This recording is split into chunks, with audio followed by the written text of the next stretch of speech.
পাকিস্তানের খেলা দেখলাম নাকি অন্য কোনো দেশের খেলা দেখলাম বিশ্বাস করা কঠিন।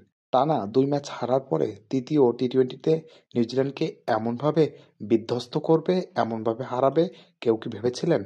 হাসান নওয়াজ ১০-৪ ও ৭ ছক্কার সাহায্যে মাত্র ৪৫ বলে ১০৫ রান করে অপরাজিত থেকে এবং তার পাশাপাশি আগা সালমান ৩১ বলে ৫১ এবং মোহাম্মদ হারিসের ২০ বলে ৪১ রান করে নিউজিল্যান্ডকে ২৪ বল হাতে রেখেই ৯ উইকেটের বিশাল ব্যবধানে জয় পেয়েছে পাকিস্তান। যদিও ক্রিকেট বিশ্বের সবচেয়ে ছোট মাঠ এটি, তথাপি আন্তর্জাতিক ক্রিকেটে এমন আক্রমণাত্মক ব্যাটিং খুব কমই দেখা যায়। হাসানের সেঞ্চুরি পাকিস্তানের টি-টোয়েন্টিতে নতুন প্রত্যাবর্তন, নতুন দিনের স্বপ্ন দেখতেই পারে পাকিস্তান।